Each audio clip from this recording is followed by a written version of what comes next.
রাজধানীর বনানীর prime Asia বিশ্ববিদ্যালয়ের শিক্ষার্থী জাহিদুল ইসলাম পারভেজ হত্যা মামলায় গ্রেপ্তার ১ নম্বর আসামি মেহরাজ ইসলামকে ৫ দিনের রিমান্ড দিয়েছেন আদালত। বিকেলে ঢাকা মেট্রোপলিটন ম্যাজিস্ট্রেট মেহেরা মাহবুবের আদালত শুনানি শেষে এ আদেশ দেন। মেহরাজকে সিএমএম আদালতে হাজির করার পর ১০ দিনের রিমান্ড আবেদন করেন তদন্ত কর্মকর্তারা। শুনানিতে পুলিশ জানায়, ঘটনার সময় ধারালো অস্ত্র দিয়ে পারভেজকে একের পর এক আঘাতে হত্যা করে মেহরাজ। গেল বুধবার আইনশৃঙ্খলা বাহিনীর বিশেষ অভিযানে গাইবান্ধা থেকে গ্রেপ্তার করা হয় তাকে।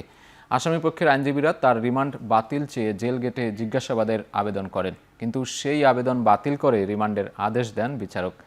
এর আগে ২১ এপ্রিল এ মামলায় গ্রেপ্তার কামাল শেখ, আলভী হোসেন, জুনায়েদ ও আল আমিন সানির ৭ দিনের রিমান্ড মঞ্জুর করেন আদালত। এদের মধ্যে মাহাতির সহ ২ আসামি আদালতে দায় স্বীকার করে জবানবন্দি দিয়েছে।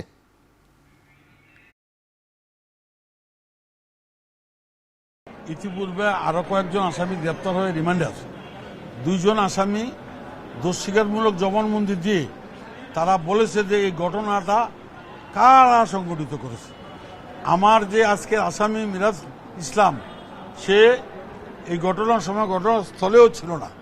সে ওই অন্যান্য আসামিদের সাথে তার পরিচয় আছে, সে তাদের বন্ধু। এই হিসাবে অনুমান ভিত্তিক তাকে এই মামলায় জড়ানো হয়েছে।